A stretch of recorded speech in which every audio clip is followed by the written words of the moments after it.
Hello, my name is Zephyr Carter. I'm going to be showing you how to make a splint to effectively immobilize a broken or in any way injured wrist in accordance with requirements 11 part C of the first aid merit badge. So the first thing I'm going to be doing is I'm going to see what supplies I have available to me. For me it is 2 bandanas, my neckerchief, some padding, and the sleeping pad. I'm going to be making a splint for my wrist first, my right wrist. So let's assume that it's broken or something like that. I'm going to take off any and all jewelry. I'm going to place it on the splint, and I'm going to try and give my hand some padding if you want to get a splint for your hand, if at all possible, you want it to be able to fit the shape of your hand. So hence the padding. All right, I have my padding in place. I have my impromptu bandages right here, or binding things. So I'm going to place this one on the bottom. Great. And I'm going to try to tie it roughly above the next joint from the injury. So if the injury is my wrist, I'm going to try and get it roughly about on my fingers. That's to not put too much pressure on the wrist, and never put one on actually on the wrist. So I need to get both of my sides up here. I'm going to be tying a square knot to secure it in place. So scooch this up a little bit. Great.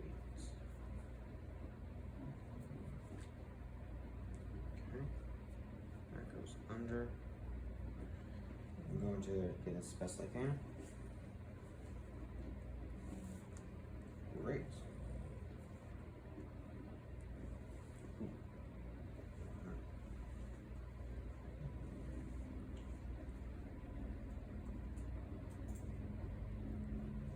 Great. Did that right?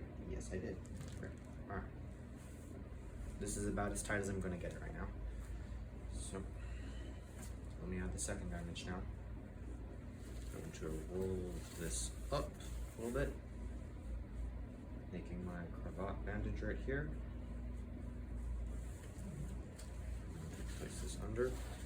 Now, it will not necessarily make sense for me to place a bandage all the way up here, like all the way up on my bicep, because I don't really have enough, I guess, splint space for that. So I'm going to be placing the splint further down on my forearm.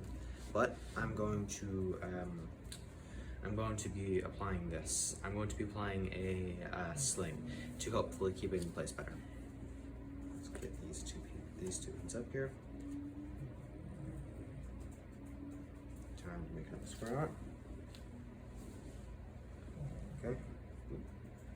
This is quite tight now, so you want to make sure that it's not too tight.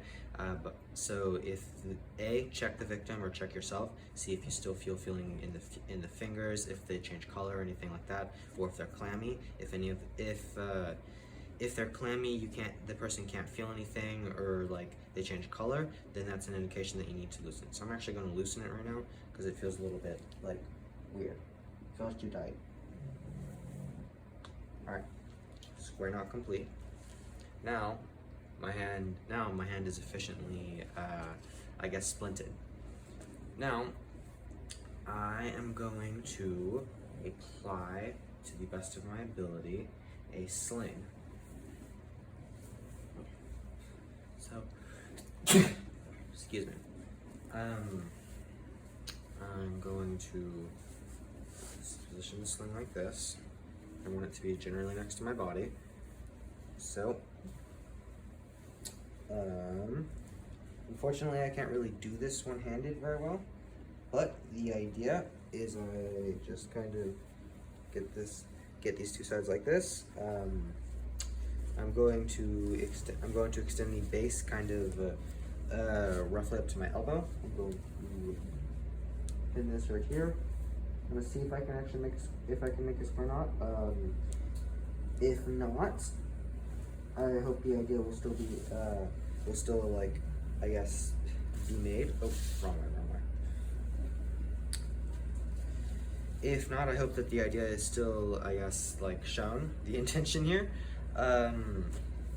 This can easily be made on another person. So, okay, going to get this in here like that. Great. Okay, I may not be able to do this on my own. Okay, so I'm going to, I may try to apply this with, make a sling without the splint on, because that's making things a little bit difficult, but you get the general idea. I'm going to be in an ideal world, I'd be placing a sling on either myself or someone else, with my arm pointed about 3 inches up, and the sling would, again, ideally it would be behind my back, like so. I'm going to tie a square knot in the back, and you tie another sling, again, ideally around your chest. This is my name is Zephyr Carter. I enjoyed making this video, and bye-bye.